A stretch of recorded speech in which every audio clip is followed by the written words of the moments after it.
भोजनम तु वरम मन्ये कथा श्रवण कारकम नोपवासो वर प्रोक्त कथा विघ्न करो यदि। कहा कि महाराज पहले तो नियम लेना चाहिए, व्रत रखें। अगर व्रत रखने में सक्षम न हो तो नियम होना चाहिए हमारा कि हम भोजनम तु वरम मन्ये, भोजन अल्पाहार रहें।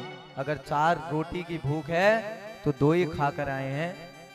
अगर एक थाय भात खने डाइट तुम्हें छो तो आधु का एक थाय खावे रोन छे। किले की भागवत जी के सुननाल जी निद्रा देवी ले जतु भेल नींद भागवत में है ना, वो तो भेल नींद कहीं नहीं हो तो देखो है।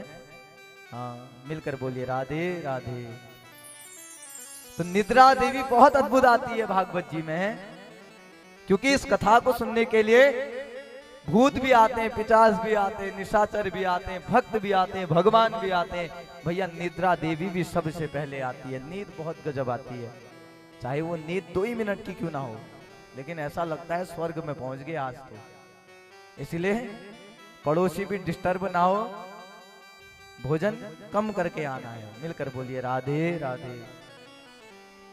और तीसरा नियम होना चाहिए, मैंने प्रथम दिन भी इस बात को कहा था कि हम तो सनातनी है, हमारे मस्तक पर तिलक चंदन अवश्य होना चाहिए।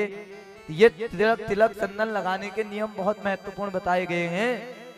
आजकल तो भैया अगर चंदन बिठिया लगा करके कोई घर से बाहर आ जाए ना, पड़ोसी पूछने लग जाता है, अरे दीदी बड़ पूछपाठ कर भी रहे आज के खास बातें नहीं ठीक है कहते हैं ना। जबकि चंदन तिलक कितना महत्वपूर्ण है, हमारे ग्रंथों में लिखा गया है चंदनस्य महत् पुण्यम पवित्रम पापनाशनम आपदा हरते नित्यम लक्ष्मी तृष्टति सर्वदा। ऐस चंदन तिलक लगाने से भक्तों आपदा हरते नित्यम लक्ष्मी तृष्टति सर्वदा, लक्ष्मी जी सर्वत्र विराजमान रहती है। मिलकर बोलिए राधे राधे। और तीसरा नियम बताया यजमान परिवार के लिए, कहा कि यजमान जी को किस प्रकार से जीवन निर्वाह करना चाहिए। सुख रूप प्रबोधज्ञ सर्वशास्त्र विशारद एतत् कथा प्रकाशेन मदज्ञानम विनाशय। सुख रूप प्रबोधज्ञ, सुख रूप व्यास जी का पूजन करना चाहिए और सुख रूप मान करके पुस्तक का पूजन करते हुए उसके उपरांत द्वादशाक्षर मंत्र का जाप करते हुए भागवत जी को श्रवण करना चाहिए। मिलकर बोलिए राधे राधे।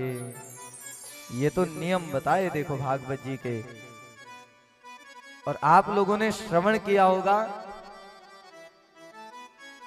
कि भागवत जी का जो प्रथम श्लोक बताया जिस पर कहा सच्चिदानंद रूपाय विश्वोत्पत्त्यादि हेतवे तापत्रय विनाशाय श्री कृष्णाय वयम नमः। श्री कृष्णाय वयम नमः। अब देखो भागवत जी का श्लोक बड़ा अद्भुत है, ये प्रथम महात्मा का। ऐसे भगवान सच्चिदानंद स्वरूप जो समस्त विश्व के पालन सजन संग्रहण करते हैं, जो विश्व की उत्पत्ति करते हैं, ऐसे भगवान जो तापत्रय विनाशाय, जो हमारे जीवन के तापों को दूर करते हैं, श्री कृष्णाय वयम नमः। ऐसे गोविंद के पावन चरणों पर कोटि कोटि वंदन। इसलिए कहते ना कि जीवन में जब हम लोग ज्ञान अर्जन करते हैं कहीं से, तो हमें किसी भी चीज, अगर कोई भी कार्य कर रहे हैं, मानो गाय पाल रहे हैं, पहले हमारा नियम होना चाहिए गाय की महत्वता को जानना कि गाय को कैसे पालें, गाय को ग्रास कब देना है, गाय का दूध कब निकालना है, सब कुछ पता होना चाहिए। ठीक उसी प्रकार भागवत जी को श्रवण कर रहे हैं, भागवत जी की महत्वता पता होनी चाहिए।